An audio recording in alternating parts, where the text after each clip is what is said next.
All right, guys. Welcome back to the show. Today I have Richard Gonzales. He is a experienced real estate investor.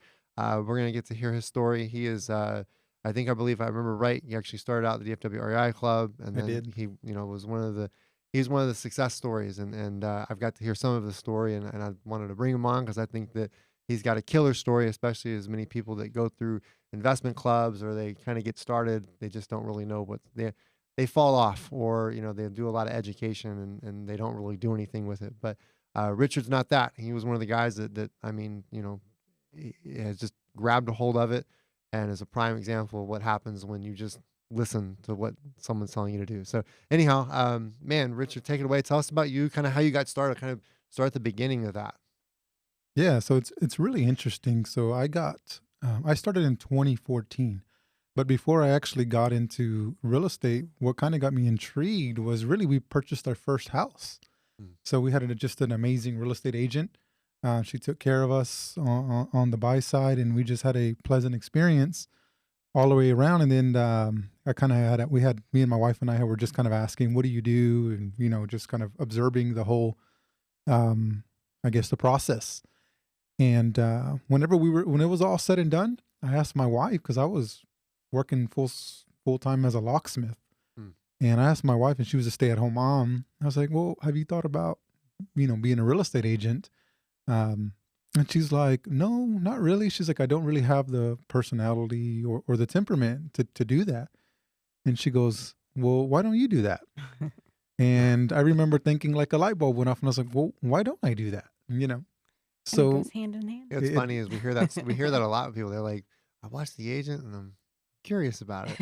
Yeah. Yeah, So so it sparked an interest, and so I remember, calling the real estate agent and just kinda asking her about it. At the same time, while I was working at the college as a locksmith, one of our admins had just gotten her license, so she was doing that on the part-time basis as well. So I was able to ask our real estate agent who helped us purchase our house. I was able to ask my coworker, and just kinda putting the 2 together, I figured out what I needed to do and talk to the right people, and I ended up getting, my real estate license in January of 2014. So I did that pretty quick. So I took all my classes within 30 days to get, Oh, wow. yeah, yeah, licensed. So I you did still it. you still have your I license active do. and everything. Correct. Correct. So I got my took all my classes in December, got licensed in January, and kind of made it a goal to get out of what I was doing as a locksmith and get into real estate. Initially, I wanted to do the traditional side of it, and I knew about what got me started on the investing side, though, is because one of my first clients was an investor. Hmm. I remember, the real estate brokerage was telling me to go do these things, and I was doing them, and I met an investor. And he had told me if I ever found a good deal, that I could bring it to him and that he would buy it. Well, lo and behold, I found a great deal, and I asked him if he still wanted to purchase it, and he said yes. And I saw him buy it. I saw him end up fixing it and reselling it. And I was like, man, this is really interesting. So, I mean, this is right in the beginning when I got my license. Yeah. So it became a goal of mine. I was like, I want to learn more of this investment side. This is only a month or two into the traditional side. I want to learn the investment side. So I started taking continuing education. And if you're a real estate agent, you'll know what that is. Yeah. You just got to take education to maintain your license. So I would take the investment classes as much as I could so that I can kind of get exposed to that Were you? knowledge. Let me ask this because we talk with agents all the time, and some agents they're like intimidated. Like they hear the word investor, like it's a superpower, a superhuman. Like, were you intimidated by the at that time? Or were you just like, man, I really don't care? No, it was more of a fascination. It wasn't Okay. scary. It was just kind of like, man, like I what is it wonder. that yeah, I wonder. I was like, can I do this? And the guy who I had in mind, he had been doing this, 10 or 15 years at the time. And another Mhm. investor that I met while I was a traditional agent, he owned his own construction company. So he did construction for individuals. He did construction for the city of Fort Worth, and he kept his guys busy by remodeling houses. What is it that made you think? What do you think made you make that kind of? Because like you said, you started the traditional side, and a lot of individuals just start there, they stay there, and they never even really they help investors, and they look and they're like, well, they don't even think about like what you did. You're like, well, I wonder, what made you make that jump fast? Was it just fascination that made you say, I'm going to make the Initially, jump? it was Or? fascination, but here's kind of what I remember when it registered is that whenever I was taking my continuing education class, one of them that I took had to working with investors, Mhm. and I had a great instructor. So whenever the instructor talked about, let's just call hard money, Right. she would teach on hard money as part of continuing education, and she would bring a hard money lender into class. Wow. She would talk about wholesalers, and she brung a wholesaler into the class. Hmm. She talked about, traditional financing on the investor side, and she brung a traditional bank representative. So it was a very practical class. And when she talked about hard money, when she talked about wholesaling, it clicked. Like that was the gap that was missing for me Yeah. was, well, how do I fund this? And how do I find this? Gotcha. Does that make sense? So whenever I was taking those continuing education classes, 3 to 4 months into being a traditional agent, I knew when I first heard that I could do this. I knew it. It just clicked with my personality. It clicked with my temperament. When they were up there and saying, you've got to be quick and you've got to make decisions and you've got to know if this is right or wrong. It was for me. I knew that my temperament, I can make decisions very quickly and I can stand by them. So that's kind of what bridged for me. What helped me to make that decision is whenever I heard the instructor and she brung these real people who were doing this and who were helping people like myself, then it became a reality that this is what I can do. So I made it a goal of mine. Again, this is 3 to 4 months into, being a traditional agent to do my first deal within about another 3 or 4 months. And I did. Well, it was a wholesale deal. It was my first one that I did. So I began immersing myself in knowledge, started finding a local real estate investment group. That's when I found DFW REI Club. And back then in 2014, I was watching YouTube videos and Yeah. there wasn't very much podcast back then. I think maybe Bigger Pockets, was one of the bigger ones, but a lot of smaller ones. But yeah, so that's kind of how I began. My fascination began with working with an investor or two on the traditional side. And then my continuing education sparked that interest in me. You think that's normal? That it's interesting you say that, because I know this, the stuff we've been through, having our license and stuff, it's not the same. Like you go through and you're like, oh man, some of these guys, like but it sounds like you had a good instructor that was able to expose you more. You think that's pretty common that happens, or is that you just got really No, lucky with a no, good? I think I got really lucky because she was a investor as well. Uh, So she was an investor. She ended up getting her real estate license, I think maybe 10 to 15 years later yeah, as an investor. And then she began to teach, continuing education classes on the side. So she was very experienced gotcha. herself. And so she was a real estate agent, also a real estate investor, and also worked with real estate investors. So she had just a wealth of knowledge. Wow. And so even today, whenever I share or when I teach a class or when I hold my own classes or teach at another individuals, I try to be as very practical as I can Mhm. and share as much information as I can, because that is what helped me in the beginning to get to where I was. Right. That was your epiphany. Like, maybe Yes. this is for me. I wish I could just shake more agents and be like, you guys, there's a whole nother world out here. Like, this Yeah. isn't the only world. It doesn't work like this. You need, it's here. Like, there's so much more. And, I know we've had a friend, one of our close friends who was our agent originally years and years ago. It took him 15 years to invest, but he watched us. And then finally he had other investor clients. And finally he's like, what are y'all doing? Yeah. It Yeah, really it just is takes a time. different world. And I do think that the longer an individual on the traditional side is kind of just immersed on the traditional side, that Mhm. it's going to get harder to break away from that, because your mind, it fixates your mind on, well, I need to represent the client and this is what they need. Does Right. that make sense? Yeah. Versus, and right away in the beginning, I realized, how do I find a good deal? How do I talk with sellers? How do I present them their options? So I do find that the people who've been doing it longer, it is harder for them to kind of break out of that mindset, Yeah. because they've just been doing it for so long that all they know how to do is represent. Yeah, that makes sense. You walked in with a different mindset. Of Right. like, okay, if I can make the deal, get creative, make this thing happen. You were already there. You weren't at the time. You just weren't investing, Correct. but you were just like it was already built for you.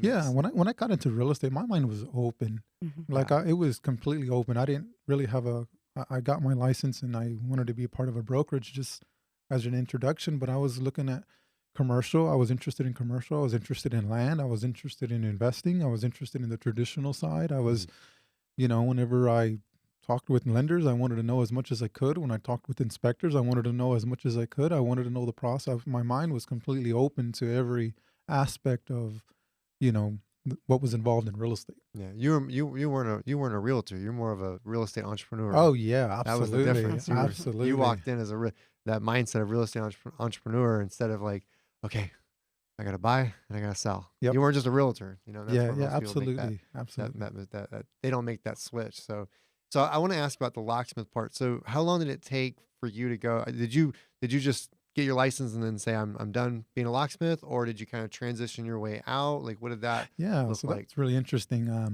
Whenever I got my license, it was in January of 2014.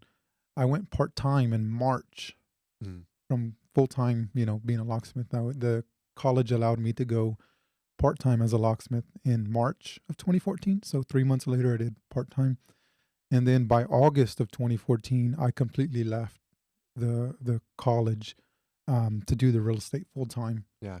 Primarily as a traditional agent, obviously. I had did one wholesale deal, but it was one of those where I just knew if I did it once, I can do it twice, I can do it 5 times, I can do it 10 times. Rinse and repeat. So you Yes. feel like for you, because I know just the agents and stuff we talked to over the time, they a lot of, and I don't think there's anything wrong going part time in the beginning to get your feet wet. Do you feel like maybe it was proof of concept for you that made you go, okay, I started out, got part time, proof of concept. I know I can do this. I'm out. Well, I do. I, Or I would probably back up even before that. So, I mean, it's really depends on the individual. hmm So, here's why. Before I ever got into real estate, while I was still working at Tarrant County College, I was already developing myself, personal development. I was reading, I was exposing myself to just people who were people or books or seminars, things like that that would yeah, help me to grow as an individual, that would expand my thinking, my capacity. So I already knew that I was going to be doing something big. It was just figuring out where that opportunity lied for me personally. yeah, um, Somebody who's like that, who's kind of growing and they're developing themselves and they're reading and they're learning and they're trying to talk with people and they're going here and they're going there and they're elevating their mindset. Somebody like that, yes, I right, think they can make a leap and Mhm. be successful. But if you've never done anything, you've never picked up a book, you've never thought about your future, you don't have vision, you don't have drive, you don't have passion, and you're like, well, let me just figure this out. I'm not sure that's a great recipe for success. yeah. So I felt like before I ever got into real estate, I was already successful. Does that make sense? Because of No, that makes everything sense. that I was taking in, because of who I was becoming. 6 months, a year and a half before I ever got my license, I Yeah, just recognized at that moment that that was my opportunity, yeah. if that makes sense. No, that makes perfect sense. That's such a huge. That's a nugget. Anybody listening to that, like that, that's probably one of the number one things because most people they start what they start real estate and they're like, Mhm. whether it's they get their license or they're like, I'm going to be a wholesaler or I'm going to go to an investment club and but they miss that huge part you just said, Mm. the personal development, and Yes. they miss it and they don't do it. They don't listen to anything. They don't read any books. They're not. There's no one. There's nothing to expand their mind. I Right. mean, that's man, like you nailed on the head. That is the number one thing people don't do Correct. that would make that dictates everything. Because in Yes. order to make six figures or anything else beyond that or six, seven, like that's not a physical thing, right? That's a Correct. mental thing. You've got to believe you can do it. You got to believe. And if they haven't done that part, then they'll never get to that. That's huge, man. Yeah, absolutely. And when you think about it, I heard Robin mention this on your one of the clips. He's like, real estate is pretty easy. Yeah. It really is. So I think it's not, if you could boil down success in real estate to 100%, the 20%, 25% is the real estate. Anybody can learn that. hmm Does that make sense? Yeah. Yeah. Anybody can do it over a period. It may take some people longer than others. Some people can pick it up quick. Some people may take 6 months, a year and a half, 2 years. Eventually, somebody will pick up that 20, 25%. It's that 70 to 75% that people struggle with. hmm They get in their own ways. They overanalyze, analysis paralysis. They're Mhm. scared. They're fearful. That Yeah. 75% is what gets in the way. It's not the 20 to 25. It's the 70, 75, Yeah. 80% that gets in the way. So that is what I was working on before I even got into the real estate. So the 20% was easy for me. Does that make sense? Because I Yeah. had already Yeah. got the hard part out of the way. And I'm still, obviously, we're still working on that. But looking back, I realized that my success, it had, yeah, I learned the real estate pretty quick, but it had to do with all the preparation that I did beforehand. Yeah. And so I see the same quality in other people that I know who are successful is that they put in that time to grow as an individual and that personal development before they, maybe not even before, maybe at the same time, but they give equally as much weight to that as they do to the technical part of it. Yeah. And some people just don't know that that's something they should do. Maybe they're Yeah. not taught. I They're know reactive instead of proactive. Yeah, they're not taught it, but then the ones that do, like you said, you just jumped in. So let me ask this: what made you go? Because that's a huge part of the subject. That's still a huge part of real estate and success. Like, what made you say on the personal? What made you go and do the personal development side? Was there something that made you say, I want to be more? Was there something in there, or was there something? Yeah, I would think so because I was, I was young. I was a young parent, so we had our first. My wife and I had our first child at 18, our Okay, second at 21. I mean, we were really, really young. So life was very challenging in the beginning, in the early stages. yeah, And so I realized college wasn't for me. I was going, I got my 2-year degree. It took me about 6 years, So I was just like, man, this is not working out. And even after I got my associate's degree, I didn't really know what I wanted to do. hmm I was like, man, this is just not the path that's for me. And I realized that if I'm going to get ahead in life, it's not going to be because I got a degree. It's because I'm going to have to create something for myself and for my family. So to answer your question, yeah. So I had that driving me is that I had knew that I'm responsible to take care and provide for my family. This is not a route that's going for me. I got to figure something else that works. And so I was like, well, I think the first book that I ever read was that exposed me to that was Rich Dad Poor Dad. I'm pretty yeah. sure you may get that. That was my exposure too. It was Yeah. all of us, man. That was a shot. That was the pill we all took. Yeah. So once Oh, I read that, it just opened up my mind, and I realized that I can do something, and that I can, whether it was real estate or whether it was something else, that I needed to go down this journey, and that this other path was not for me. yeah. So I began to pick up books and figure out what other people already knew and how they were thinking, and just read one after another and listened to this instructor or this individual. And Was there anything that stuck out for you? Just because we're on the topic, and I think it's such a valuable topic that's overlooked in the real estate world. Because in the real estate in the investment world, it's oh, the next big thing, the coolest thing. There's always someone that got a course, but that's not what's always needed. It's correct. really the other side. So just from in your journey, was there anything that sticks out for you that was maybe helpful in the beginning? I know Rich Dad Poor Dad was always the big shot for a lot of us that made us go, man, I can do something.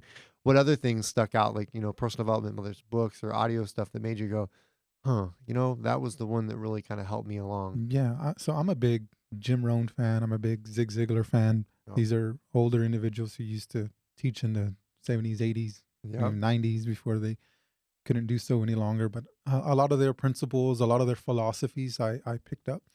And what was important for me out of those lessons was really just to expand my thinking and knowing that I can do more than what I'm currently doing Mhm. because I can grow as an individual. Being very young and just kind of where we grew up from, we weren't exposed to big levels of thinking. Right. That makes sense? Yeah. So, my parents just had regular jobs. I think my mom owned a tech service for a little bit, but there was nothing really extravagant. We weren't really taught that we could really do anything. We were taught the opposite. We just weren't encouraged to just, expand our mind and expand. Like there's a whole nother world bigger than what we were exposed to growing up. hmm So that was challenging for me is thinking even real estate. There's not one person in my family who does real estate. Right. So, I mean, everybody just works normal jobs and nothing wrong with that. That's just kind of what our family did. And so being exposed to some of those teachers early on helped me to think beyond what I was used to, that I Yeah. could become greater, that become better. And it's all had to do with my mindset and what I thought and what I believed and what I ingested.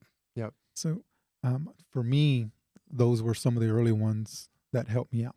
Yeah. You said something that were ingested, and I like that because that's true. That's something that what you watch, what you read, and what you expose yourself to every day is huge. If you're watching, what was it? That's word.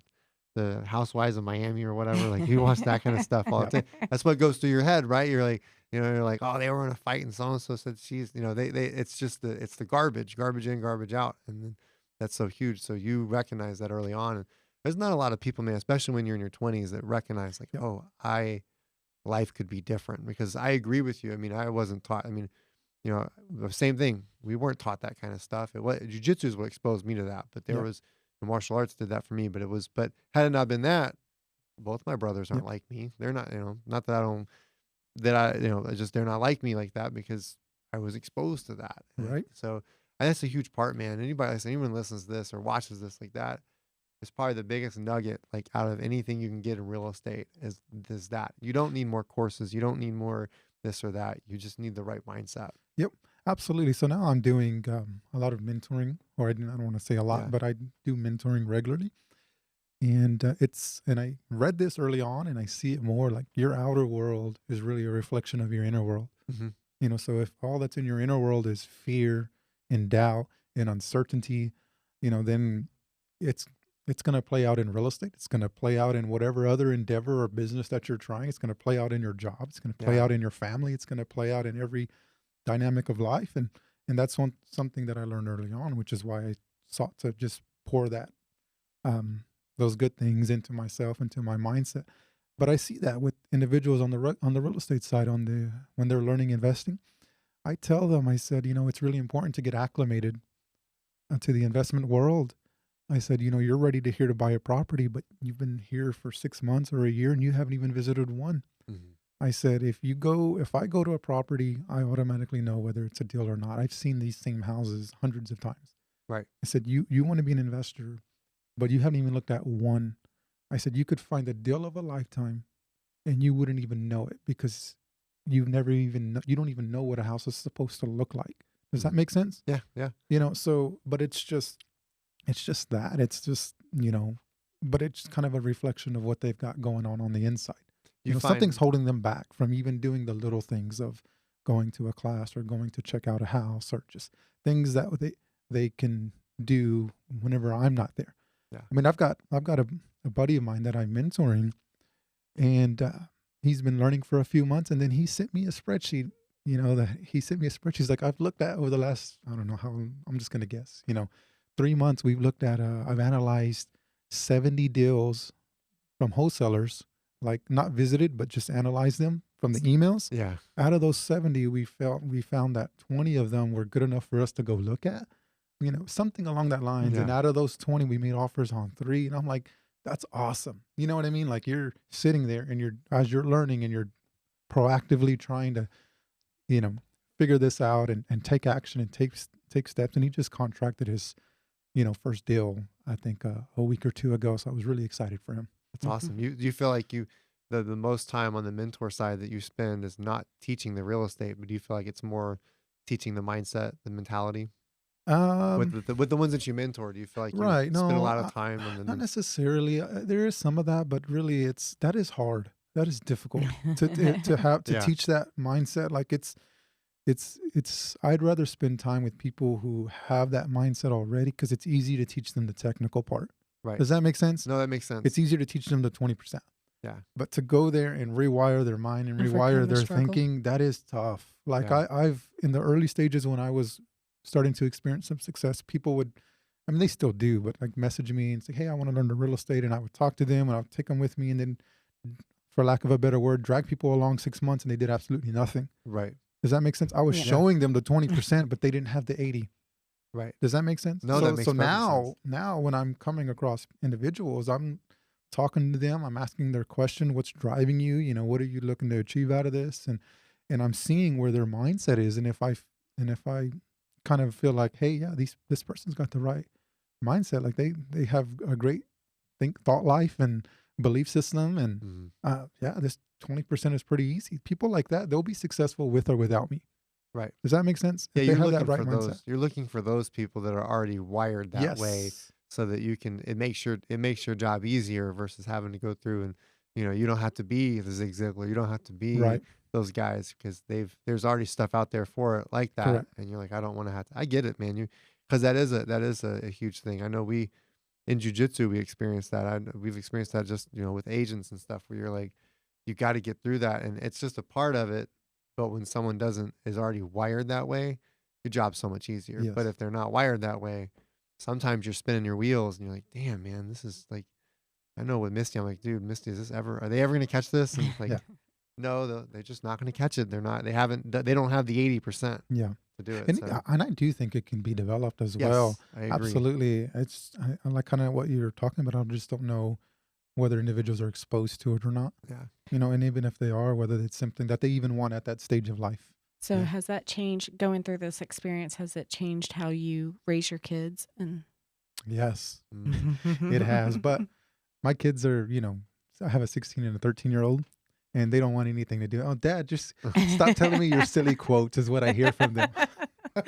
The funny part is they're going to hear your quotes, and then one day they're going to get a little bit older, and they're going to say the same thing. Yep. They'll just say it because it's ingrained in Yes. them. It's embedded in them, and I'm sure they probably even sometimes I would just take a lucky guess that because I'm the same way. The boys are like they repeat my quotes. I'm like they probably repeat it too sometimes, right back to you. That's funny. And Yeah. you're like, oh man, okay, I know you're listening, but I know as they get older, it'll kind of make sense. And Yeah. I've yeah, really tried to focus on their thought life and their thinking, and it's amazing because one of my daughters is just like I can tell like she's a school individual, and whatever she does, she can go be an attorney, an engineer, a doctor, a lawyer. Mhm. And my other one is just like, man, if you can make it through high school, honey, it's a success. You're gonna It do is it right, very yeah. challenging for her.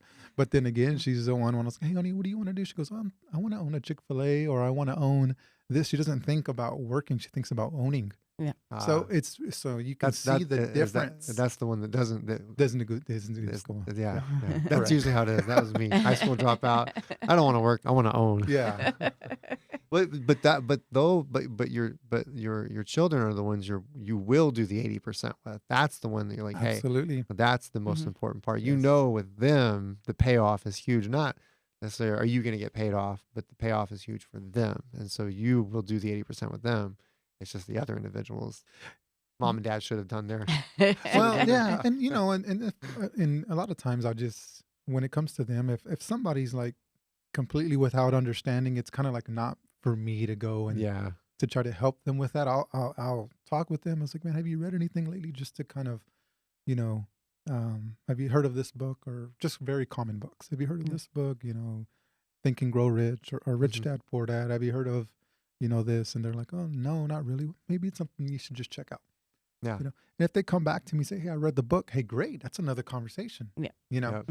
But if it's kind of like, oh, well, I never got it. I have people like a few years later, they never even picked it up, never Yeah. thought about it, but they Mhm. want me to mentor them, 2 days, 3 days out of the week. Yeah. So it's not really my place. I just kind of recommend some resources. But the individuals who are growing and they're like, yeah, I have heard of that book, and, I'm curious and I'm open to it. And I read this one and I read this one. And then we kind of start with the conversation and see how it grows. And yeah. I used to give books to like certain. I've taught teens over the years, just jujitsu and stuff, and I used to when they graduate high school, I give them the Rich Dad Poor Dad book, and I know a few of the teens I gave, they were like, yeah, just threw that shit on the bed somewhere. Yeah. And then then two of them finally came back to me like, I read it. That was amazing. But it was like years later. I just quit giving the book out. Yeah. It's like, no more. But no, you're right. If they're not ready, they're not ready. And I agree with that. If they haven't read or done their own due Yep. diligence or haven't gone to go and try to get better, or to expand their mind, it's just going to be a hard road for you as a mentor. Yeah, yeah, and Yeah. that's what it is. I mean, it's not a criteria to be successful. It just because it's you guys know your time is limited. Mhm. You've got a business. You may have family. I have a business. I have family, and so it's not like this is an absolute requirement for you to be successful or not. It's just for myself. It just makes me easier to both manage my business, my family, and also have time to give back and help others. So I just had to be very selective, and that's all that it is. I mean, heck, if they didn't read this book, but they read another one, hey, at least you're picking something up, and that way Yeah. I just know that you're serious about just your own development. Because I mean, you'll run into this. Sometimes you want it more for the other individual than they want for themselves. Yeah. And Yeah, that's not how hard. it should be as somebody who's mentoring another. And I mean, they should ideally that you want them to be hungry and excited about what they're learning and what they're doing. Yeah, they If should not- come to you. Yeah, I mean, They- if it's they- not in real estate, that's perfectly fine, but find something that when you wake up you're excited about, right? Yep. Yeah, it's the mentee's job to go to the mentor. Mhm. It's never the mentor to be like, all right, let's wake up and check all my mentees real quick, see Yeah. how you guys are doing. All right. And no, it's the other way around. They should be hitting you up for everything. I mean, just even if it's like, hey, I was frustrated, or I'm this, or I'm that. Right. Because if they don't do that kind of stuff, they're not hungry enough, Yeah. or they're scared to look dumb or whatnot. But it's usually the ones that are willing to not, they're ones that are not willing, or they're willing to look dumb and they don't care and they'll ask all the questions. Those are the ones that are killer. Yeah. Almost every Absolutely. time. Man, that's killer, man. I want to kind of revert back to the real estate side a Yep. little bit and kind Sure. of go back. So I know we talked about, just kind of your mindset's a huge thing. And so then we were talking about you started going to the DFW REI Club. So tell me about that. So how did that kind of get started? How did you land there? You've got your license and you're like, all right, now, and you show up there. Like, how'd you end up? Yeah, that was a simple, just Google Yeah. DFWR, just looking for real estate investment groups. And I found one that was just kind of convenient for my schedule and convenient for my location. I mean, I lived in Fort Worth, and at the time they were meeting at a country club off of I-30 and somewhere around there. Yeah. I just happened to go out there, and this was the first group that I had went to. I just did a simple Google search and went out there, and everything kind of just like the continuing education instructor. I mean, they had resources there, good information. So I just kept going back. I'd go on a Saturday morning. I don't know what it was, $20, something like that. And I would leave with, more value than what I paid. So I kept coming back. Right. And so when they talked about, this is the interesting part, is really how simple real estate is. Okay. I'm just going to give you an example. I went to the real estate investment group, and you guys know Emerald Dolphin Enterprises. Yep. Terry Weekly is one of the sponsors, and his son Taylor is now kind of taking more of a role in there. Yep. Terry came up there and says, hey guys, if you need money for a deal, he goes up there. Terry used to be there more regularly. Go up there every week, every time that he was there. If you guys need money on a deal, we're a sponsor of the club. I'd be happy to look at your deal. Guess what I did when I got a first deal? Call Terry. I paid $20 and I got access to this lender. I would never heard of him otherwise. He's not exclusive to the real estate investment group, but that's how easy it was. Yeah. I didn't had to second guess myself. I didn't procrastinate. Well, he came up here and he said, well, if we need funds for a deal, that he would provide it. If the deal worked, I had a deal and the deal worked. And Terry says, yeah, I'll absolutely give you the money. Mhm. And I think I ran some numbers one time, and I believe I've used them about 25 times. Yeah. So that was a few $1 million worth of money that he's lent to me, all from a real estate investment group. Same thing with the flooring company. Ideal Floors is a sponsor of the real estate investment group. Mhm. Their representative came up saying, if you guys need a quote on flooring, feel free to, give me a call. We'd happy to give you a free quote. And lo and behold, 9 years later, I'm still using them. I've used them about 70 times, maybe a little bit over. Yeah. Right? Just, you see how easy it can be whenever this other stuff is not in the way. You realize they're not scary either. Yeah, no, they're not scary. They're not scary. They're just normal people. They're just normal people. But if you're at your computer, you might be like, hard money loan, 12%. Yep.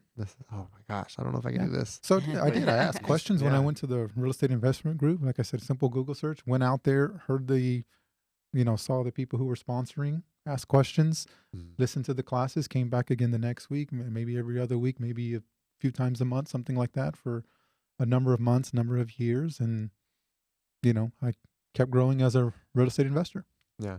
So what do I'm sure out of all those years, you've seen a lot of people come and go and a lot of people not do anything. Yep. You think, what do you think is one of the biggest differences that happens? I know we've seen it. I mean, just being up there, we're like, man, so-and-so has just really not pulled the trigger. I think it all goes back to mindset. I personally, I do. I mean, if you think about it, we live in an information age. Yeah. I mean, there's almost no reason why you couldn't learn whatever it is that you want to learn, barring maybe some medical or high degree engineering or something like that. But I mean, everybody's got access to tools. They got resources. They can download how many different podcasts. They can watch YouTube videos. They can go to these real estate investment groups. Some of them charge $20. Some of them are free. Yeah. Education everywhere. So that's just kind of why I don't personally believe that it's one more course. We'll do this, one more, whatever you want to call it, podcast. Yeah, they're how comfortable they are with risk. Yeah. That too. I think that kind of debilitates them. No, I agree. I do think that the risk thing is a big, that's what I hear a lot as well. But I believe that the more confident and competent you become, that kind of begins to kind of Yeah. alleviate. So if you know your trade, if you know your business, if you've seen the same house, remember I told you I recommend some of these people go look at houses, even if you have no intention of buying them. You get a email from a wholesaler, go look at it, get to know the one, you'll get to know the wholesaler. Two, Mhm. you'll get exposure to seeing these houses. You'll see the same house. They look the same. They smell the same. They need the same work. They have the same roof leak. They have the same plumbing work. Yeah. And Yeah. so when you've seen the same property 5 times, 10 times, 15 times, 20 times, all of a sudden, like, well, yeah, I mean, that property needed this property needed that. Wow, it's not as uncomfortable anymore. Yeah. Does Mhm. that make sense? So the risk, if you've only seen something for your first time, man, this is risky. Like houses Mhm. aren't supposed to look like this.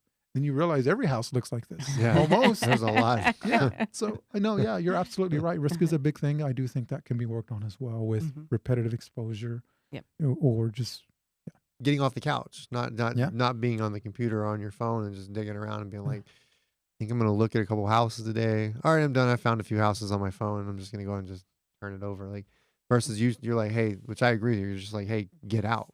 Yep. You know, like, get out of the house, get in your car, go drive around, get your juices flowing, get moving, and that's usually where you start to make that growth. Yeah. And there is no risk when you think about it. I mean, if you're not buying it and you're just going to learn, Yeah, what risk is there in doing that? yeah, That Yeah. may take 30 minutes of your time or an hour of your time, and slowly but surely that'll begin to go down. So, experience, right?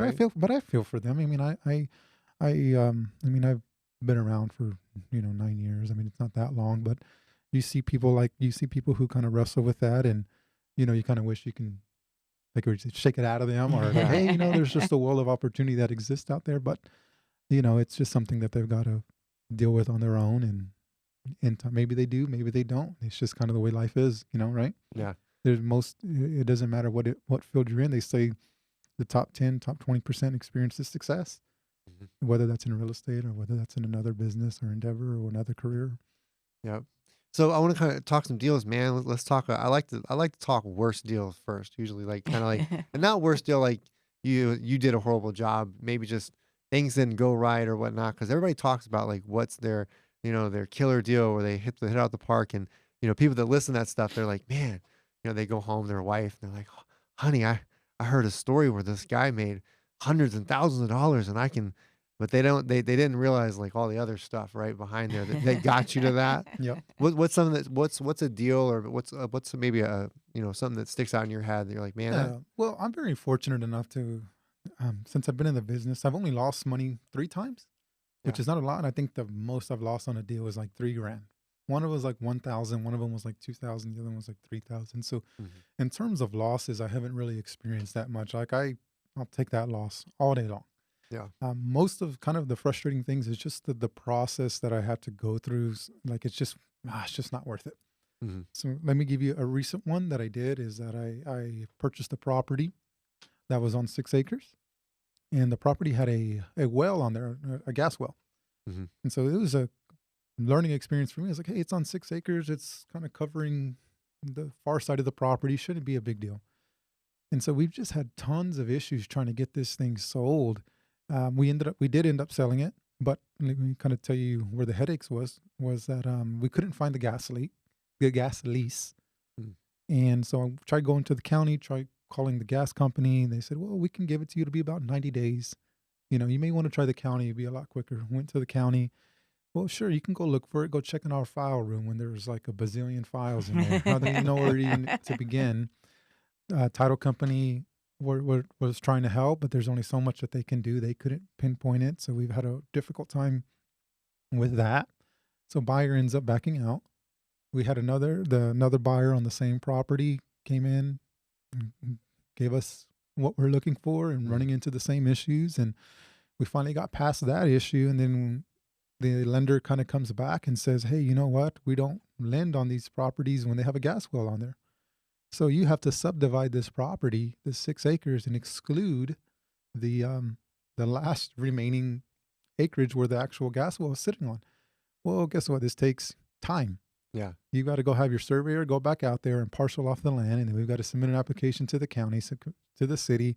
So, I mean, I'm going through this process of just like man, these things can be a headache to sell. So much of my trouble on the real estate side is not necessarily financial loss. It's just some of the stuff that you have to go through to get these properties sold. So this one happened to be dealing with a gas well that was on the property. We had to partial off the land, ended up doing all of that, got it resurveyed, got it approved to the city, ended up closing on it. I think I made $1,200.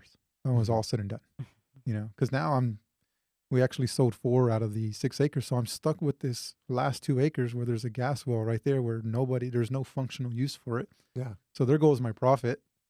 So I made $1,100 or $1,200 on this side.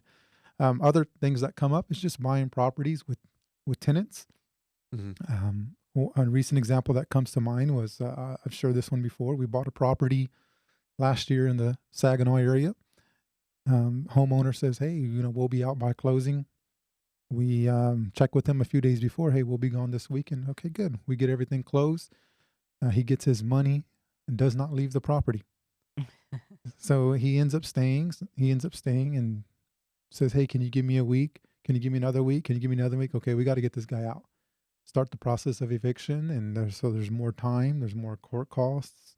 Now there's a cleanup because he's not taking anything with him. There's damage that wasn't there before. So much of the things that I go through now are more on the process of just actually like getting it to the closing table. I mean, in these, it's very common, like at least in me, I don't know if it's something about myself, but on the investment side, rarely do I have a clean cut. All I did was just buy it, fix it, and sell it or rent it or owner finance it. I usually have to go through something to get it to that closing table. Yeah. So strategy wise, what do you like to do? Or you like to, buy, fix, and flip? Do you like to rent? Like, what do you prefer? Yeah, so I do a little bit of everything. I try to rent. I like to hold the properties. So we own rental properties. We also owner finance. I prefer to rent. I do have 4 owner finance notes that I carry. So I will do owner finance as well. But I primarily try to buy to rent. And I will sell because I've got to keep the cash coming in. I will buy, fix, and sell to keep the cash coming in. But I really try to build the passive income or the cash flow through owner finance and through rentals. More recently, kind of what I'm getting into now is just the parceling off of land. So we're buying acreage, subdividing it, and then I can either sell off the land, I can build if I wanted to, I can owner finance the land for, cash flow purposes. So that's kind of something more recently that we're getting into. Do you find some of it as a slower sell at all? Just when you start doing that kind of stuff, like fix and flip, sometimes it can be really quick. Do you find that as you're doing some of the land and parceling it off, that it kind of takes a lot longer? It does, because it takes longer. You have to have your surveyor go out there. They have to, parcel off the land, get and replat it, whatever it is they need to do. The county has their own requirements, so it's not just the surveyor. They may want an environmental study, a drainage study, and so it's just. There's just a lot of moving parts to it, so it does take longer. And I'm just doing small scale stuff like, 4 acres, 6 acres, 10 acres. Like it's not even 100 acres or anything like that. So people who do, like if you do bigger things like that, it could take years to get that to a place where it's ready to sell.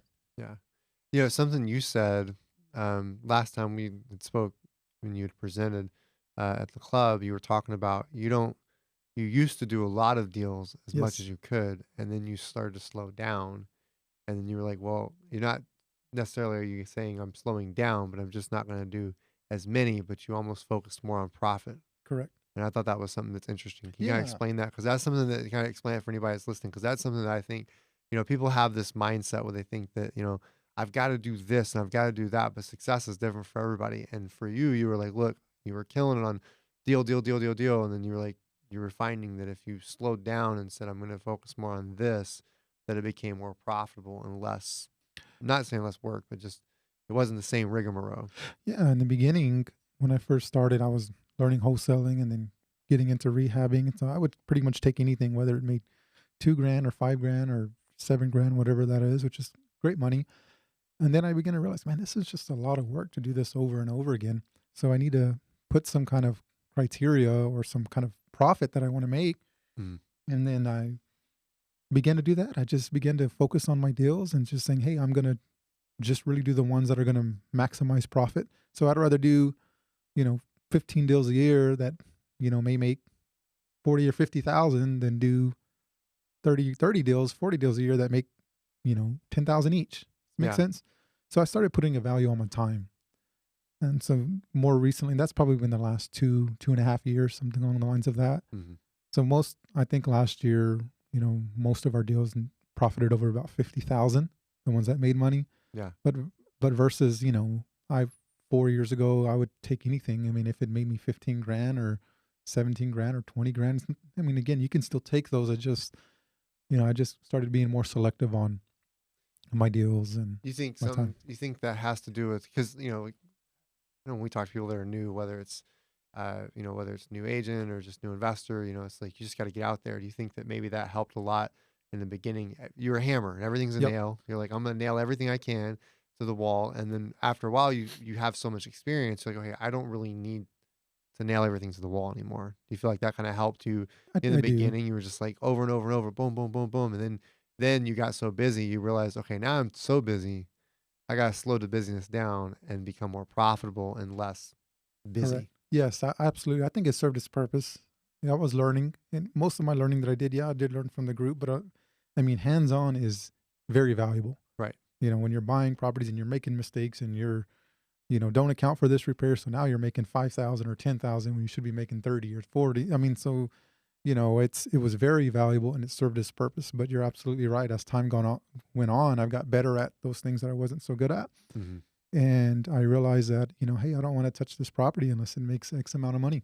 Yeah. But yeah, absolutely. In the beginning, it was just, I need to do this. I don't care if it breaks even, I need to learn and get this down and Get the experience. get the experience. Yeah. Would I recommend that to somebody today? Probably not.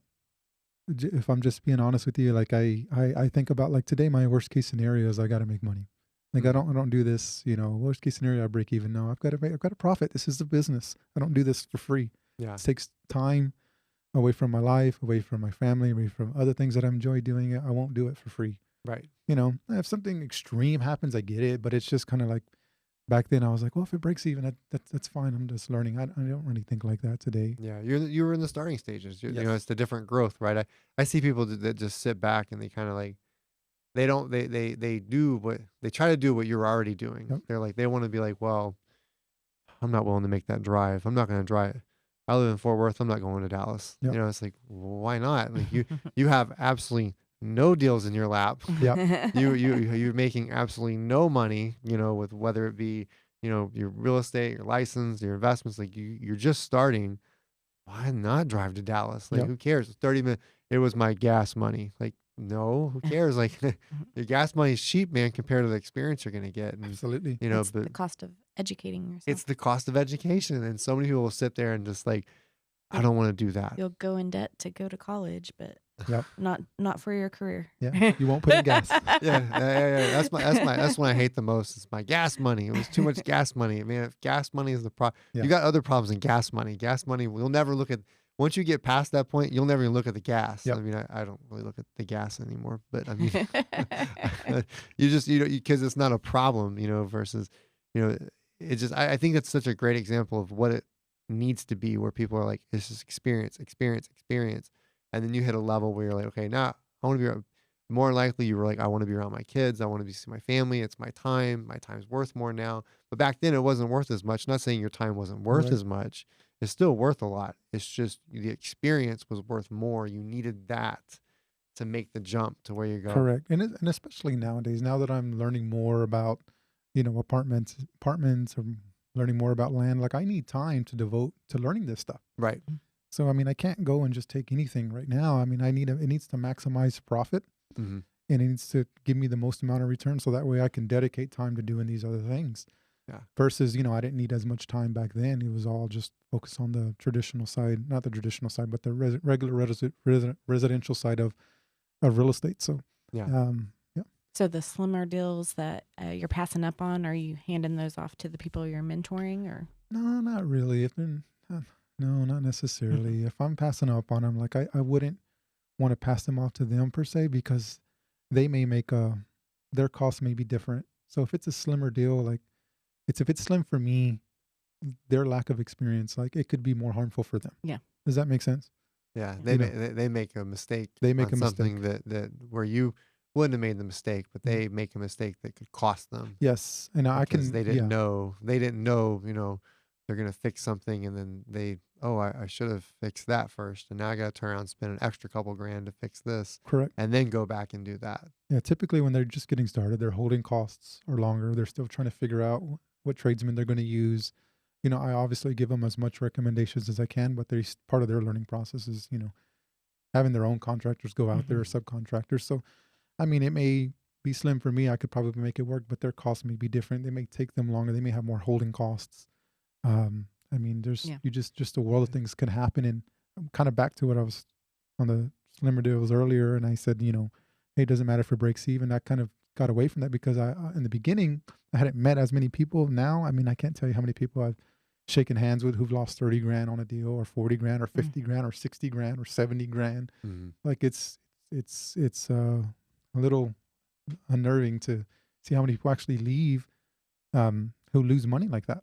Yeah. And in the beginning, if I would have lost 50 grand, I mean, that would have set me out for a long time. But that's kind of why I don't really try to adopt that mindset anymore. It's just, yeah. That makes sense. It's one thing I find interesting too is that within real estate investing, and what's beneficial for those who get involved, everybody wants to see you succeed. Like you said, you've seen people who've lost 30 grand, 60 grand. Like your heart hurts for those people. You're Yep. like, man, why, you want to help them. You know what I mean? Like you want to see others succeed. Like you want to see other investors move forward. There's not a lot of industries that are like that. Usually Right. it is competitive by all means, right? You're like, I want to put the offer in, I want to get the deal. But you also are, a lot of investors are almost always willing to help someone new Correct. get started, and I think that's such a big deal because you don't see that. You just don't see that many industries. No, you don't. You really don't. And that's one of the things that leads to the reason why I like doing things and sharing and helping people mentor or teaching classes, is the fact that whenever I was learning real estate, there wasn't that much. Mhm. The REI Club did so much, the podcast and the YouTube did so much, but I was always just kind of yearning for, like, man, I wish somebody would kind of help me Yeah. get to that next level. And it just wasn't as, people will share, but they'll share a little bit. And I get it. I understand where they're coming from. So I was like, as I'm going to do my best to kind of give back to the degree that I can, is to be a resource to the people who are learning. Mhm. And it's tougher. The higher you get, the tougher, just because your time is very valuable. Right. But that is something that I had strive for. So I do typically teach classes once a month on my own. It's not really an official REI club, but I'll send out an email and, hey, I'm going to be teaching a class this month. You like to do Sometimes like Zoom kind of stuff? no, Classes? it's in Oh, person. in person. So sometimes 30, 40, 50 people show up. I've been doing it about 2 years. But that's kind of my way of even the people I can't give one-on-one time, the people who can still kind of make it out Mhm. and learn from, whatever this topic may be. Yeah. And I do the same thing that teacher Yeah. did. So when I talked about hard money, I brought the hard money lender in there. When I talked about construction, I brought the construction individual in. When I talked about X, I brought this individual in as well. So I adopted that principle that teacher had first taught me. The thing that made you give you the epiphany. Boom, Yep. I can do this. So you do that about once a month. You Yes, said. I typically do. Cool. I typically do it about once a month. I've been doing it for about 2 years. That's cool. Yeah, Yeah. but the dates are always inconsistent because it's kind of like whenever when we put everything together and Yeah. send out an email saying, hey, and we'll be meeting, the last Saturday of the month. It's giving back. I mean, I think, it's something that I believe two things. And this is why what I find fascinating, and I have a huge appreciation for, is because, like, I know in the beginning, as we introduced you here today, it's like you're, you were one of the success stories, right? But obviously you were working for it anyways, no matter what. You had the mindset, everything you need to have. But you also kind of had like a duty to go. You can go back and say, hey guys, I was a part of this group as well. This attributed to my success. These things and getting around these individuals have attributed this success, and you can share that. And to me, it's almost like a duty to kind of go, okay, well, I did this. So, the best thing you can do is give back. And you may only get one or two people that out of 30 or 40 that really make it. I'm sure the amount of people Robin's talked to, and Yep. I'm sure the amount of people you've talked to, you made that like one or two that really make it, but you changed their life. Every bit of it. You completely rearranged the course of everything they're doing. And I think that's the big thing, is being able to get back. Because otherwise, I mean, and because it's those who want to listen, right? But what's it for if we're not giving back to Yep, it? absolutely. And to inspire somebody is just it's just a tremendous feeling. Yeah. Is to even if they don't do something today or this month or this year, the individual that says, "Hey, you know what? There's something else is possible." Mm-hmm. That's all. That's it. Because it just takes that moment, and whether they decide if it's real estate or something else, like being able to be that source where somebody says, "Yeah, this individual said this, and it just made something click for me." Like I knew that this is not my lot in life, the direction that I'm going. Right. That there are other opportunities that I can be successful despite my experience so far in life. So Mm-hmm. that's a tremendous aspect of kind of giving back as well. I always try to tell someone, whoever you're giving back to, like, all right, when you succeed, you got one job. I don't want any money for it. You just need to turn around and hand this over to someone else. That's Yep. it. You just pay it back to Yep. somebody else. Find them, whoever it is, And if you do that, it's just kind of one change, one person at a time. Yeah. Man, Absolutely. I love it. Let me ask, I want to kind of, so what about home run? Like, you have a certain deal that maybe, just kind of sticks out in your head. It doesn't have to be a home run, but something that maybe you did really well on. Yeah. And you're Yeah. like, So that one was good. no, yeah. Then we did a land deal. I did a land deal. What is it? 2023. So either the beginning of 2022 or the end of 2021, somewhere around the December, January of that time, Mm-hmm. we bought 2.5 acres of land. It was on had a mobile home on it, 2 mobile homes. And we went out there, cleared off the land, took off the mobile homes, got everything cleared off really well. Went in we just put it on the MLS. We spent about $20,000 to remove the mobile homes plus to clear up the land because it was pretty high. It's been neglected for years. So it took some work. And we ended up selling it, and I think the profit was about 125,000 in about 60 days. Yeah. So I That's mean, killer. that was a great deal. And It's a a lot great of deal. people, a lot of people overlook mobile homes. Oh yeah, well, I love mobile homes, but I love mobile homes with land. I don't really care for them on a traditional lot and block. Yeah. Yeah. But if they're on acreage, 1, 2, 5, 10, then I really look at those. So yeah, that was one that we did, and it worked out really well. That's kind of what my first experience on the land. Then I bought another 26 acres. Kind of did the same thing, cleaned it up, put it up for sale, and ended up selling it.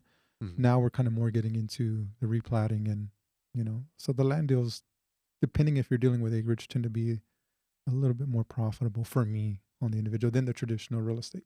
Have you kind of moved away from some, not saying you won't do any, but kind of moved your focus away from some of the single family and stuff like Um, that and more towards yes, and I'm very selective now on the residential side. Mhm. Yeah, it's got to be a great deal, or it's just kind of not.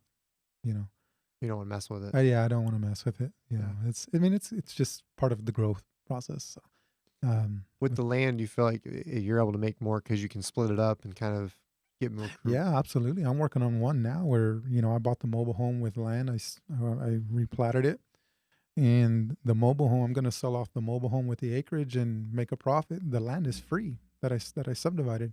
Yeah. It's free, so I can sell it and take all the cash. I can owner finance it and bring home whatever $1,500 a month, $1,400 a month for the next 10, 15, 20 years.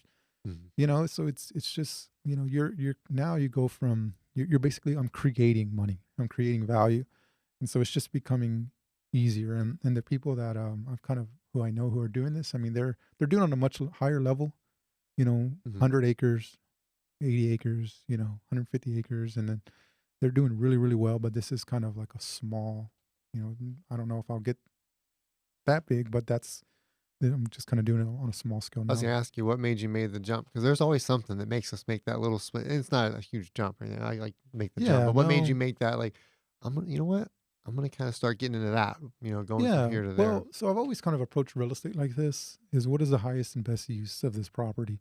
So when Mhm. I went out to that mobile home, I looked at it as a mobile home deal. It was sitting on 2.5 acres and had 2 mobile homes on it. It's like, man, is this the highest and best use? And I realized, you know what? I'm looking around and there's a mechanic shop down the street, and this business right there. They have an 18-wheeler in the yard. Like somebody needs some parking. Mhm. There was a repair shop.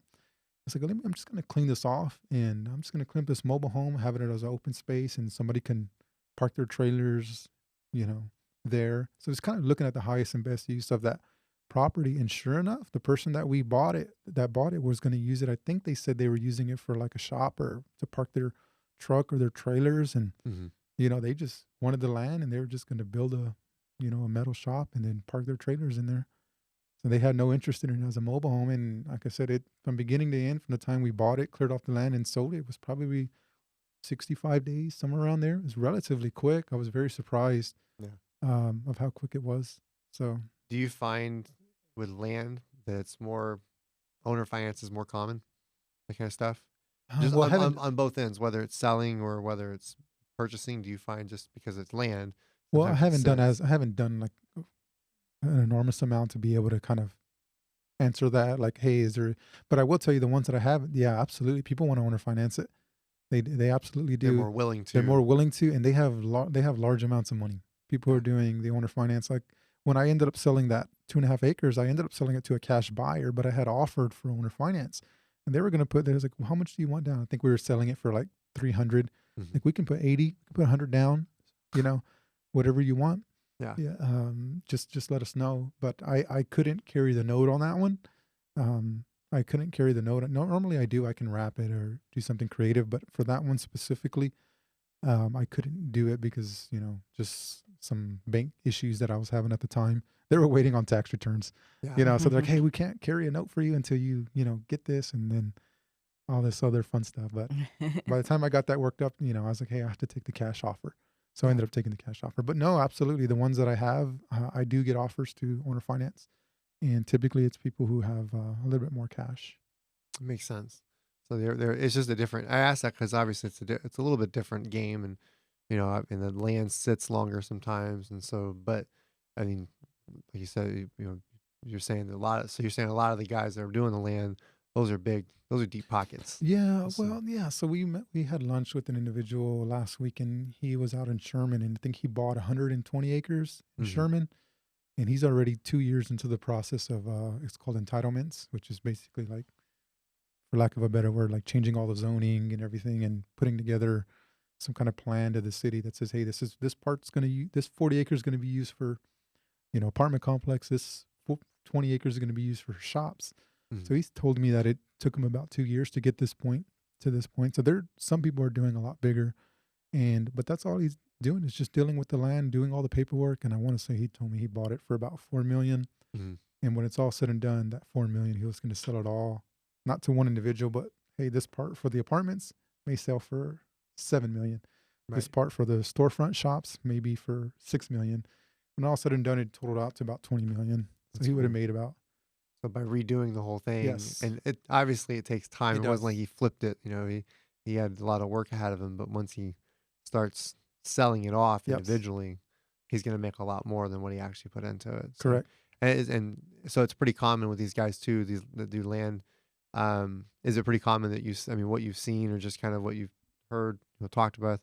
A lot of these guys are cash buyers, or No, they're doing the same thing that we're doing, they just are on a bigger just the scale. larger scale they're Yeah, doing. so he's like, yeah, when I bought that for 4 million, he's like, I didn't have the $4 million. I Yeah, just contracted the deal, started making some phone calls, raised the money, and then, you know, yeah, that's where it's at, man. yeah, At some point, you kind of can't you get you have to get. I know I know we've got you have to get to where you've used all of your own money, and you're like, well, now I got to work with other people.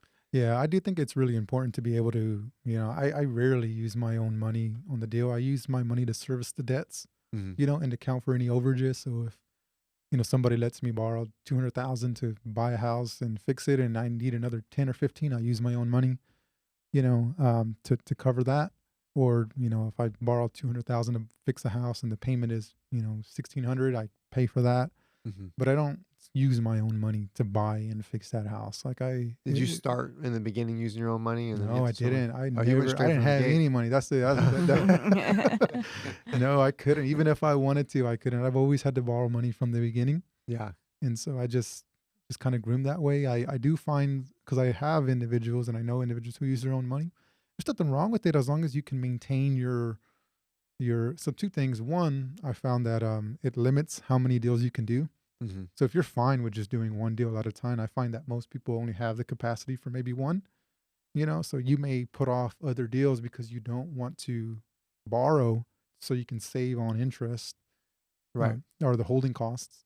So you know you may missed out on 1 or 2 or 3 deals because you didn't want to borrow, which is fine. I mean, you just got to be okay. You understand this is what you're doing. 2, I can't tell you, this is the interesting thing. I've had people say, "Well, I'm buying it cash, so I'm not worried if I'm done, in 2 months. Mm. I'm not paying any interest."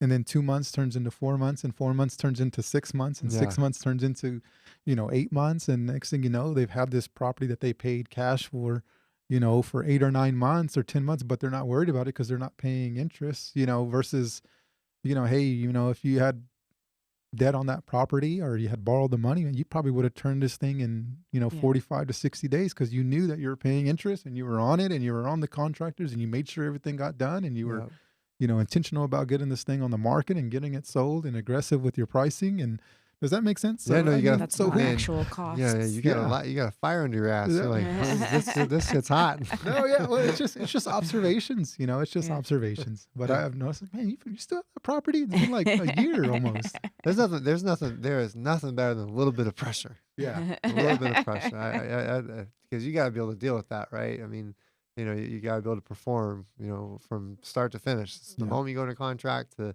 the moment that is either the moment it's either the project's finished and it's rented or it's sold. I mean, it takes, the pressure is on. And I know for me, I get a little like, Misty's like, I Fancy. get antsy. We gotta go. As soon as that thing gets executed, I'm like, yeah, The clock has started. Clock started. Everybody get your shit together. yeah. I'm kind of the same way. I'm like, when we close on this thing, I'm like, somebody's got to be out there right away. We got to Yeah. maximize our time and Dude. have my workers out there. And the storm that we had the 2 weeks ago drove me crazy because our guys didn't go to work for like 4 days. I was like, oh my gosh, we've got You're costing me. man. This is me. So when we put an offer in, I'm always like, sign the deal, damn it. And they don't, like, just hurry up and just accept it, right? Just it's where it needs to be. Just accept it and let's get this thing cooking. And then the moment it gets accepted, I'm like, all right, everybody, let's go. I know I wig out, man. I don't and I don't like wig out like can't handle it, but I just know like everything else gets pushed out to the side, and it's just now I'm like, because your money's on the line. Yes. And especially, and then when it closes, right? If you close and then you go through, then you're like, now your money's really on the line because that was just a little bit of earnest money. That was a little bit of this. I was just trying to get things to the finish line. Now your money's on the line. But no, I can see the laziness if you buy it cash versus a hard money loan or someone else's loan, especially private money. If you're using private money, because if you don't perform, they're gonna go back and say, hey, I don't think we really want to loan to you again. Anybody for that matter. Well, and especially in a market that's starting to change. Right. So if it's taking longer for a house to sell, if it's taking longer for it to rent, if it's taking longer for, like now I'm having more buyers fall through than I ever had before. Mm-hmm. 6.5%, 7% interest rate is not cheap. It doesn't take very much for the individual to, well, you used to qualify at X amount of percent, but you no longer qualify at a higher percent. Yeah. Speed counts right now. Yeah. We don't know where we're going to be in 3 months or 6 months or 9 months, It's changing. It's just changing. It's all changing. So, now it's like, 2 years ago, it worked in your favor. You held on to it. The market was just going up so quickly that, if you held on for a little bit, hey, you got benefit, you got a benefit now. You may not. Yeah. So just, I think too, like that, it's that, again, that entrepreneur, like you're not stuck in a box. You're like, hey, look, you yourself, you're like, look, you're not like, it's just this and nothing else. And I won't look at anything else. Because if the market's changing, obviously you change with it. You do other things. And then, you might find a deal. Oh, that looks good. We'll go to that. But you're not like, if it's not that, I just won't do it. Yeah. I see a lot of people get stuck in a hole. They're just like, that's it. That's all they want to do. They don't look at the bigger picture. And it sounds like for you, you've just really looked at the bigger picture of just different areas. It's not just one. And, you're more on the entrepreneur side. Yeah, absolutely. Like I enjoy all aspects of real estate, whether it's land, whether it's single family, duplex, because I own a small little 8-unit, land, mobile homes. I'm even looking at little kind of like office spaces. I'm open to everything. I just kind of have that mindset.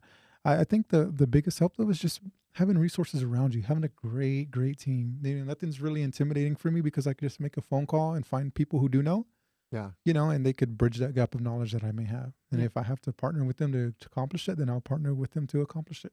Mhm. And so I think that kind of really helps with the just being open, is because I know that there's just a great team all around. Once you start meeting other individuals and you get in the business, you just realize that, hey, I may not have all the answers, but I can make a phone call and this person could help me out, or this individual, or this individual, and this individual.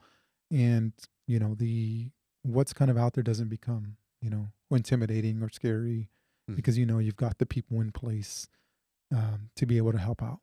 So when you started, just I want to kind of back up on that because you mentioned, you're like, I didn't have any money, which, what was it that made, I know we used all of all our own money Hmm. very beginning. That's kind of how things went. And then eventually later on, we're like, all right, we're stuck. We actually have to start using other people's Yeah. money. But you kind of went the other route where a lot of people struggle to get to, or they won't get to. What was it was it hard money lending? Was it, did you like, what kind of helped you go, because obviously if you haven't really done as much, now you've done a lot. So Yep. you've done so much to the point you can just say, look, you want to do this or not? Like, we're going to do it or not, but in the beginning, did it take more convincing, or were you like, hey, No, a not hard no, hard not money not lending, or really. were you like, how did you Yeah, kind so of I work that? borrowed hard money. Emerald Dolphin was the first one who lent me money to buy a property. Hmm. It really went back to the deal. Yeah. I mean, it's very difficult to, not want to lend somebody money when they buy a property, just with great margin. I couldn't remember the exact deal. I mean, real estate was a lot cheaper 9 years ago. Yeah. Right. So I Right. remember buying, a house with an ARV of, 150,000, and I bought it for 60 that needed 20 in work. Yeah. Yeah. So I mean, I'm all in at 80,000, and this house is worth 150. Like, yeah, the hard money lender is going to give me money. Does that make sense? Right. So it's so back then I didn't really run into any issues per se. We may had a little back and forth on what the ARV was, a little disagreement, but like they never, say, well, you don't really have very much money. It was mostly like, man, this is a great deal. Congratulations. Yeah, we'll lend you the money. Yeah. So that's kind of what I experienced, and you have enough to cover the monthly payments. And once you get a relationship with the lender and you bring their money back, It's I mean, easy. they're happy. Yeah. Yeah. They're like, all right, cool. You did a good job.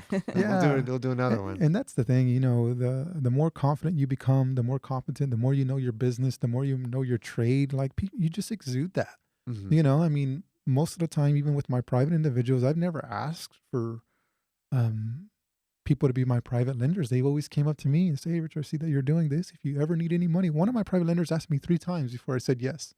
Yeah. Not because I didn't want it, because I was oblivious. I thought he was just saying it in the passing and just being cordial. And he's like, man, I've asked you 3 times. Oh, okay. Yeah, it's registered. This guy wants to lend me money. I'm just throws the wallet at you. Yeah. It's like, what do I got to do to give you some money? I was, oh, okay. Yeah, great. So I ended up using him for a few years, but it's been the kind of the same way. It's just because when you know your business and you know your trading, you know what you're doing, and you just, some of those things don't become an issue, but it does take time to get there. Yeah. And in that meantime, I was using traditional hard money lending. Yeah, they saw you had proof of concept, and then he slapped you with a checkbook. Like, Yeah. man, just take my money, because he saw that you were doing it. Yeah. Right. That's all it was. You Yeah, you that was talked about it. You were exposed, and you're exposing what you're That doing. was it. People see it, and then they go, huh, you know what? That's what they're doing. I think I'd like to do it too. I don't want to do all that, but I definitely love to, make some money from it. And So. the crazy thing is, though, I only remember, maybe there was another, but I only remember asking one guy for money. And the only guy that I ever asked said no. I was like, I'll just stop asking. I mean, it was fine, but I was like, okay, well, I mean, maybe I shouldn't ask. Well, I mean, essentially, your success with, early Spoke on for itself. spoke for itself, and then it attracts people, and they're Yeah. like, You well, you know what? created a way to bring them to you Yeah. instead of you having to go search them. Yeah, Yeah, absolutely. they come I to agree. you. So you probably get messages now, with a checkbook, just take come Yeah, on, man. so it's really Yeah. interesting, because I'm thinking about the whole land part, and now it's going to be an interesting, depending on, as I want to get bigger, and let's say I find $1 million piece of property, I have a relationship with my hard money lender, and most hard money lenders don't really care for land, Yeah, but because of the relationship that I have, they're open to it. yeah, That makes sense. yeah. Yeah. They've So seen you. Yes, so if, hey, we have no reason to believe this guy is not going to perform because he performed 10 times before, or 20 times before, or 30 times before. Does that make sense? Yeah, So absolutely. relationships are key. Relationships are key in being Yeah. successful long term in the business. Yeah. Yeah, that makes sense. Absolutely. And the reason I asked that, because anybody listening, and if somebody, I get a lot of messages. Some of the messages I get are guys usually it's they listen to the podcast and they reach out and they're like, man, how do I get started? So it's nice to hear someone talk about that. Say this is how they, were able to start without any money and things like that, because, that's something that, I know, like I said, we didn't go through that part Yeah. till later. We were on the opposite. We saved a bunch of money up, and then we got started and just started just, recycling our own cash. And, but, to hear that, someone else hearing that and, hearing, okay, so this is how you started. It started with a hard money lender. Correct. They're not scary. They're normal people. You meet them and talk to them, and, and then you just proof of concepted it once, and then did it again, and then did it again. And next thing you know, after a while, they're just throwing their checkbook at you, Yep. and you didn't have to really try. Where somebody maybe sitting out on the side, on the outside of this, listening, and they're thinking to themselves like, how do I raise the money? How do I don't have any money. But you were like, you just hard money lender. No, yeah, Is it? absolutely. And I think and in the beginning, especially your deal is going to really be your biggest, help in Yeah. the beginning. I mean, again, if you find that $300,000 house for $100,000, I mean, you may lack experience, but that lender's going to say, man, this is a pretty good deal. Yeah. Like you have margin for error when you have a great deal. And that's what they're looking for. And that's what they're looking for. They want that. Correct. They want to make sure that if they have to take it back, yes, that they can get rid of it or do what they need to do to it to get their money back. Yeah, absolutely. So that margin will allow you to build that confidence, that education, that experience that you need, for later on down the line, whenever, you need private money or you need an alternative source of funding. So today, I mean, even today, 9 years later, I still use hard money. I mean, I've got lines now. I've got bank lines of credits. I've got private money, and I also have hard money. I still, there are resources they're a resource for me. Yeah. And they have their purpose, and I use them at specific deals, and I use my lines of credit in specific deals, and I use, my private lender in specific deals. So, I mean, they're just one of many resources that you'll get. But again, I think if you're just getting started, that having a great deal will really ease the concerns of any hard money lender. Maybe not a private lender. Private lender is more relationship based. Right. Every private lender that I have, I know them on a personal level. It's not, I've never been like really met a stranger. It's more so that I've known them and we've known each other for a period of times, and they have capital sitting on the side that they'd like to put to work. So I couldn't really, but I know more so on the hard money lender side, when it's their business to give money for real estate purposes, that they will, take that good deal into, as an option, even if you lack experience. Yeah.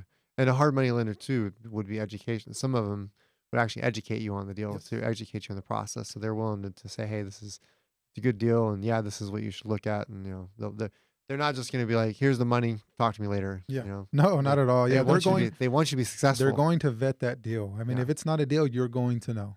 You Right. are going to know if it is not a deal when that hard money lender takes a look at it. If anything, they're probably going to be a little bit more conservative. I was going to say that. Yeah, they're going to be a Yeah. little bit. So you may think it's worth 300. They may say, yeah, we feel comfortable at 275, 280. You Yeah. know. So And you got to turn around and be like, all right, $25,000 off. yeah. So, but no, absolutely. And then to get the cash in the beginning, the very, very beginning, I did some wholesaling just so I can have a level of comfort. It wasn't like I had very much, but just, hey, I'd wholesale this to have $5,000 or $7,000 in the bank, wholesale another one, and then just so I wasn't like, it's not like I had a zero balance. I just didn't have enough to buy a house. Right.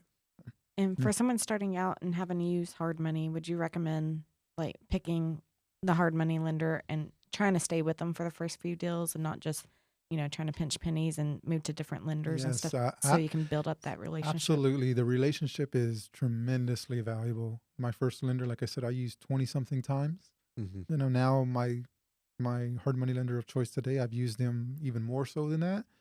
But there's other valuable ways that they can come in. So like today with the hard money lender that I use, like they give me all the money up front.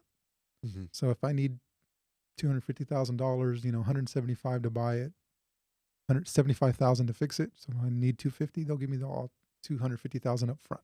Right. There is no draws. Yeah. Anything like that.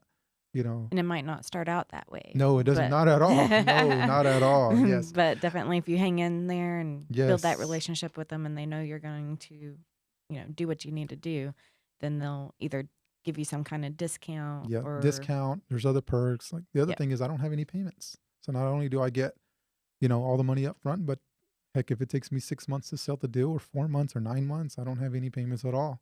Yeah. You won't get that day one, deal 5, deal 10, but that comes over a period of time that you have with the relationship with some of these lenders. He And did the American Airlines frequent flyer platinum club. Yeah, yeah. But just think about what it does. Yeah. Like, I mean, if you have, one deal and you have to pay $2,000 a month to service that, and you have another deal and another 2,000, another deal, another 2,000, that's 6,000 a month. But what if you don't have any payments? Right. I mean, that helps my business, because now I can, You're less stressful. I'm less stress, and then I can expand. I can do more deals, and when I don't have to worry about these payments, they're all deals. Don't get me wrong, I'm not buying bad deals. That's why they're giving it to me. Yeah. They're all good deals. They're all going to profit. But it just, I help their business and they help mine. So would I recommend one lender? Yes, absolutely. Now, would every lender do that? Probably not. Right. But I mean, if you needed, hey, I didn't have a good experience with this one, let me try this one, I get it. Yeah. But like, to save 0.5%, to save, quarter of a point, I would not do that. The relationship is more valuable than whatever few $100s or $1,000 that you would save. Yeah. Yep. The quick phone call of, hey, I got a deal. Can we get it done? Looks good. Yep. All right. Let me know. Absolutely. We'll send Yes, it over. and that's almost how it is. It's just, hey, you almost, Yeah. they have a formality, but it's pretty much, Yeah. if I need the money. Here's the address. Take a look. Yep. Tell me what you think. Exactly. Man, that looks great. All right. I'll go ahead and get everything squared away. See you. We'll sign everything here in a few days or whatnot. Yeah. Just So. text me a few photos. We're good to go. Yeah. I like it, man. Man, I love having you on. I'd like to bring you on another time for a deal breakdown. Actually, Yeah, like take let's one of do those it. deals and break that thing down from start to finish and what you did. If you want to share your contact information, I know you said you do a group once a month. So if you want to share your contact information, I'm going to share it. Sure. I mean, I think the best way is just to give me a call or shoot me a text, 817-805-4396. I'm working on getting my social media and a page set up. So I think that'd be the best thing. Yeah. Cool. Awesome, guys. Well, Richard Gonzales, guys, I loved having him on. We're going to bring him back for another deal breakdown. Some valuable information. Mindset is huge. I think he touched on that, or he not touched on it. He talked on it, and I think that's a huge thing. So most people don't talk about that, but that's huge. So hope you guys found that valuable, and we'll see you guys next time. All right. Thank you.